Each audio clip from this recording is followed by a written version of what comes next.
konsumen atau B2C. Yang ketiga ada customer to customer atau C2C. Selanjutnya ada strategi yang digunakan dalam e-commerce. Yang pertama ada kenali pelanggan, kedua melakukan promosi secara terus-menerus, yang ketiga menerapkan SEO, yang keempat mengutamakan pelanggan, yang kelima memanfaatkan media sosial untuk promosi. Ada beberapa macam e-commerce. Yang pertama ada e-commerce physical good, contohnya Lazada, Shopee, Bukalapak, dan lain-lain. Yang kedua ada e-commerce digital good, contohnya Netflix, Joox, Reso, dan Spotify. E-commerce service good, contohnya Traveloka, Tiket.com, dan lain-lain. Selanjutnya ada apa itu bisnis startup. Kata startup yang merupakan berasal dari bahasa Inggris memiliki arti bisnis yang baru saja dirintis. Akan tetapi bisnis startup merupakan sebuah perusahaan yang bergerak pada bidang teknologi maupun digital. Ada beberapa bisnis startup mempunyai karakteristik terpenting. Yang pertama, usia bisnis kurang dari 3 tahun. Maksudnya adalah startup memang merujuk pada bisnis yang baru saja dirintis.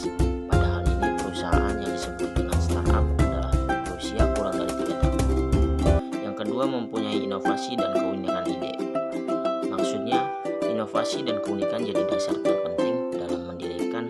Setiap perusahaan harus bisa berinovasi dengan membuat ciri khas tersendiri yang unik dan membedakan dari perusahaan lainnya. Yang ketiga, minim SDM. Kira-kira tim startup memiliki jumlah anggota di bawah 20 orang. Bahkan ada perusahaan startup yang hanya mempunyai anggota 3-5 orang. Sesuai kegiatan usaha bisa berjalan dengan lancar karena dibantu dengan teknologi. Yang terakhir, multitasking. Dengan adanya jumlah SDM yang minim, anggota tim startup dituntut untuk bisa multitasking atau mempunyai pekerjaan lebih banyak dibandingkan yang seharusnya. Ada beberapa tahapan proses keputusan pembelian konsumen. Yang pertama ada pengenalan masalah, pencarian informasi, evaluasi alternatif, keputusan pembelian, dan perilaku pasca pembelian. Selanjutnya, teknologi yang digunakan dalam pemasaran online, yaitu yang pertama ada SEO, yang kedua periklanan online seperti FB Ads dan Google Ads, yang ketiga promosi media cetak, yang keempat iklan televisi, yang kelima billboard elektronik, yang keenam email marketing, dan yang terakhir mobile marketing.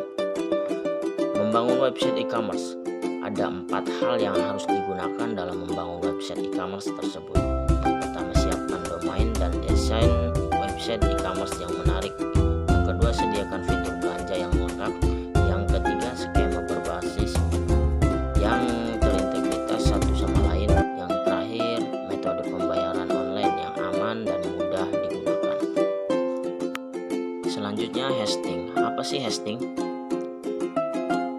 Hosting adalah sebuah tempat yang digunakan untuk menyimpan halaman-halaman web akan diletakkan dalam sebuah web server yang terhubung ke internet dalam file-file data.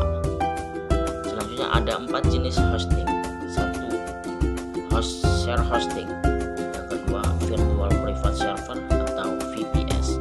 Yang ketiga, dedicated server, dan yang terakhir, colocation server. Tips memilih media jasa web hosting. 1. Kebutuhan space dan bandwidth. Yang kedua, fasilitas dan layanan, dan yang terakhir, penargetan visitor website.